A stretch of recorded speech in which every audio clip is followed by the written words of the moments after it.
Hi, this is Pat Sullivan from the Limerick Post Show, joined by singer-songwriter Cat Reynolds, who's originally from Limerick. He's here to talk about his new single, Ancient History. Cat, would you like to tell us all about your new single, Ancient History? Hi, Patrick. Thanks so much for having me. Yeah, so this new single is something I've been working on since last September as part of an EP, and it's the first single from it.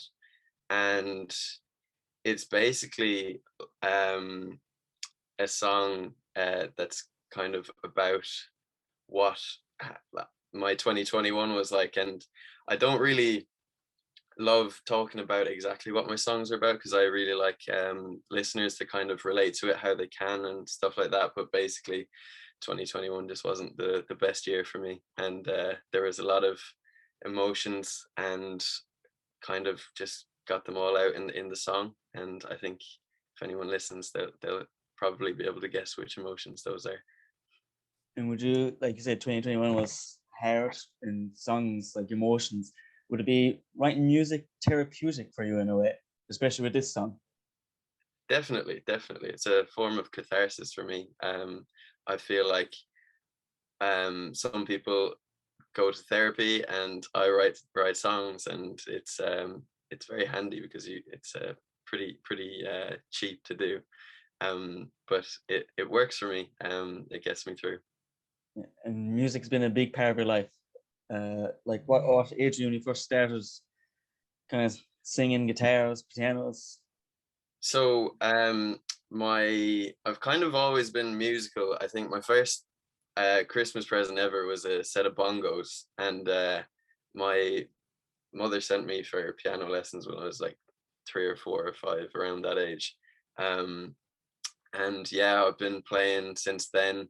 And I picked up the guitar when I was 16, but in between then I was singing and playing piano and doing musicals and stuff like that. And yeah, I've literally just always done music. It's kind of all I know at this point. Did you like when you were young? Did you always see as music as a career, a job that you would love to do one day, or see yourself doing one day? I mean, like, I feel like all kids have their dreams that are kind of like there. And then when someone asks you, oh, what do you want to be when you grow up? I mean, I had the teacher or the doctor or something else that I would be saying. But in the back of my mind, I suppose, yeah, I've always wanted to just do music. I just didn't know exactly how I could do it. And it's a long process, and it's still ongoing, to be fair. Um, but yeah, I have always wanted to do music, to be honest. Does the passion keep growing? Do you ever like feel burned out at all, or does it just keep like I want to keep writing music? Especially last 2 years of COVID, like last singers obviously because it would have impacted the music industry a lot. Like what was the Yeah. last 2 years, especially with the passion for music? Um, for me, I think it's just part of me. So like, it's not something that I would lose. Um, I've been doing it of my own accord for like since I was 16. It was when I first started writing, and like those I didn't really know what I was writing for. I didn't really know anything. I just did it because I like it felt like what I should be doing, and I enjoyed it, and I'd spend hours on my own just doing it. And now I've got to a point where people are actually listening to my music, and I'm like, oh, this is actually really cool, and I'm getting something back out of it. And I suppose the passion is growing in that way. But for like the last 2 years, obviously it's been a bit um it's not been the best for musicians or anybody, to be fair. But I just kept myself busy. I was in final year of my undergrad when COVID hit first. So that kept me busy for a bit, and then I kind of stayed at home for the summer, and then I moved to London and did a master's.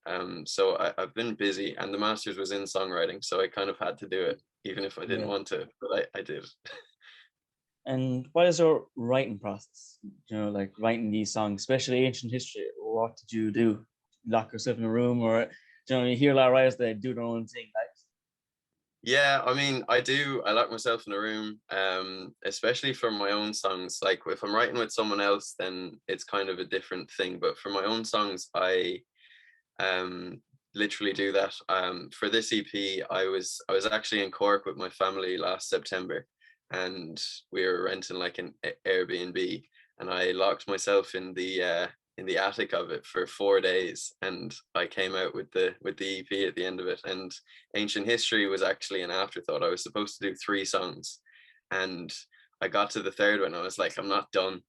I have one more to do, I think. And I just went, and it kind of just came out, and I was like, that's the first single. I'm so glad that I actually stuck with it. So how much does this, like you said, you're proud of it? How much does it mean to you to get it out there now? How does it feel? It means a lot, like, to be able to do it and to be able to have people tell me that they love it, or that they've listened to it like on repeat for the last week or whatever. Like, it does feel really good, because it gets to a point, like, obviously it's a long process, where, like, I've listened to the song probably like 1,000 times before anyone else has heard it, and in different forms, and I'm nearly half sick of it by the time it actually comes out. And then when it actually comes out, it gets a new lease of life for me, because I'm like, I have to figure out ways of promoting it. I have to, like, figure out ways that I can, like, still enjoy it and change it little bits myself when I'm playing it live and stuff like that. And it just turns into a different thing after that. Yeah. And your first single came out 2 years ago, Ever After Happy. Now, It's for first question I have to ask, why name it that? That's a tongue twister for me. I'm thinking happily ever after. Can you I explain where know. that name came from? Or just want to I confuse all of us? I mean, the name, I actually don't remember exactly how it came about, but I do remember thinking, Ever After Happy. That's kind of interesting, because it does sound like Happily Ever After. And I was just trying to be different, I think, and It worked. succeeded, I guess. Yeah, it worked. And seems that's your first single. Now, how did that make you feel compared to Ancient History? In Ancient History, you've how many songs you've had? 6 around that singles. Do you name right It's now? my fifth. This is my fifth. Fifth. So, sorry, excuse me. Like this, your fifth single. Ever After Happy is your first single. How, like, compare the differences? How proud were you of your first song compared to your fifth song?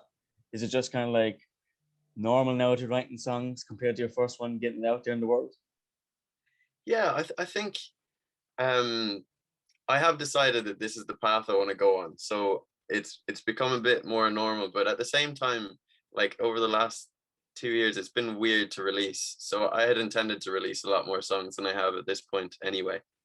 But obviously with COVID, it kind of dampened it a bit. But I think Ever After Happy was completely different, because it was like unknown territory. You didn't like, I was really buzzing. I was really excited for it. And not to say I wasn't excited for this, but I was excited in a different way. It was like pastures new, like, I didn't know what to expect. And I was like just ringing everyone. I was like, stream my song tomorrow, please. I need to get as many streams as possible, like, within a day. And I didn't realize that, like, oh, the song's actually out there forever. It's not like a sprint. It's a marathon, promoting your songs and trying to get people to listen and stuff like that. And so I came at it with a completely different, like, mindset. But it was, yeah, it was definitely a rush at the time. Like, you are releasing something for the first time, you're getting judged for the first time. It's definitely an interesting feeling. And now I'm like, I'm ready for someone to say they don't like it. If they don't like it, like, it doesn't really bother me that much. To be fair, like, most people, actually, I haven't had a single person say that they don't like it to my face. They probably just say it behind my back. But the everyone to my face has been absolutely lovely about the song, and I'm still excited. It's just a different thing, I think. And like you said, you get a lot of positive reception for your music. Let's say negative criticism. How would you kind of take that? Say if someone actually criticized constructive criticism, not just pure blind hate like you mostly see.